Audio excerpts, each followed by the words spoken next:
যে 5টি tips follow করলে এইচএসসিতে পেতে পারো তুমি তোমার কাঙ্ক্ষিত এ প্লাস। নাম্বার 1, প্রতিদিন সুনির্দিষ্ট টার্গেট নিয়ে প্রতিটি সাবজেক্ট ধরে ধরে পড়া। মনে করো আজকে তুমি 3টা বিষয় পড়বা, 4টা বিষয় পড়বা। এই 3টা বা 4টা বিষয়ের প্রত্যেকটা বিষয়ের একটা অধ্যায় বাছাই করে টার্গেট নিয়ে শেষ করার চেষ্টা করবা। তাহলে দেখবা তোমার পড়াও জমে থাকবে না এবং পরীক্ষা আসা পর্যন্ত তোমার অলরেডি সিলেবাস শেষ হয়ে রিভিশনও হয়ে গেছে। নাম্বার 2, একেবারে মিনিমাম এক অধ্যায় শেষ করার চেষ্টা করবে। দেখো তুমি যদি আজকে একটা অধ্যায় টার্গেট নিয়েছো, মনে করো এই একটা অধ্যায় টার্গেট নেওয়ার পরেও তুমি পুরোটা অধ্যায় সম্পূর্ণভাবে শেষ না করে অর্ধেক পরে রেখে দিলে পরবর্তী দিনের জন্য, তাহলে কিন্তু তোমার টার্গেটটা ফিল আপ হলো না।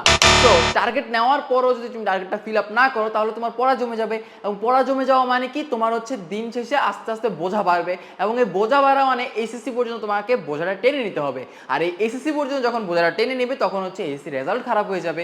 সো এইচএসসি রেজাল্ট খারাপ হলে কি হবে, বাবা মার কথা শুনতে হবে, পাশের বাসার আন্টির কথা শুনতে হবে। সো এই যে বাবা মা বা পাশের বাসার আন্টির কথা যদি না শুনতে হয় তাহলে ওই যে টার্গেটটা নিয়েছো সেই টার্গেট অনুযায়ী চেষ্টা করবে প্রতিদিন তোমার মিনিমাম একটা অধ্যায় হলো শেষ করার। নাম্বার 3, বিগত বছরের প্রশ্ন সমাধান করা। ওই যে প্রথমে টার্গেট নিয়েছো, এরপর একটা অধ্যায় শেষ করেছো এবং সে অধ্যায়ের কি করবে, বিগত বছরে সিকিউ বলো এমসিকিউ বলো এই সবগুলো যা যা রয়েছে A to Z সম্পন্ন করে ফেলবে। নাম্বার 4 হচ্ছে তুমি যে এমসিকিউ এবং সিকিউটা সলভ করেছো, এই এমসিকিউ এবং সিকিউ এর উপর এক্সাম দেওয়ার চেষ্টা করবে। যত বেশি এক্সাম দিবে তত বেশি তোমার জন্য উপকার হবে, কারণ এক্সাম দিলে বিভিন্ন ডাউট থাকবে এবং সেই ডাউটগুলো তুমি সমাধান করে নিতে পারবে। সর্বোপরি নাম্বার 5, এই এক্সাম দেওয়ার পর যে ভুলগুলো তুমি করেছো সেই ভুলগুলো থেকে তোমার শিক্ষা নিতে হবে, এবং শিক্ষা নিয়ে যেই যে অংশগুলো ভুল করেছে সেগুলো মার্ক করে তোমার বইয়ের যে অংশ থেকে তোমার যে ল্যাকিংসটা রয়েছে সেই ল্যাকিংসটা তুমি ফিল আপ করবে কিভাবে, রিভিশনের মাধ্যমে।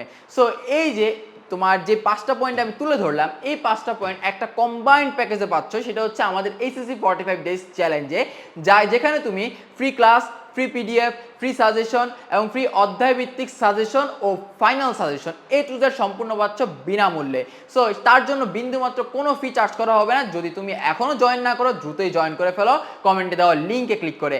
আর তুমি যদি এখনই তোমার অ্যাডমিশন যাত্রাকে মসৃণ করতে চাও তাহলে তোমাদের জন্য রয়েছে আমাদের টার্গেট ডিওয়াইসিউ ব্যাচ, যেখানে তুমি বাংলা ইংরেজি সাধারণ জ্ঞানের একটা কম্বাইন্ড প্যাকেজ পাবা, এবং সেখানে আমরা বিভিন্ন পাবলিক বিশ্ববিদ্যালয়, ঢাকা ইউনিভার্সিটির পাশাপাশি বিভিন্ন পাবলিক বিশ্ববিদ্যালয়ের প্রশ্ন নিয়ে বা হচ্ছে টপিক নিয়ে তোমাদের সাথে বিস্তারিত ক্লাস নিয়ে থাকবো ইনশাল্লাহ। আর এখানেই কিন্তু শেষ না, তুমি যদি এইচএসসি 25 ব্যাচের হয়ে থাকো তোমাদের জন্য রয়েছে আমাদের ডাবল ইভিআই কোর্স, যেখানে ইংরেজি, ইকোনমিক্স, বাংলা এবং আইসিটি থাকছে।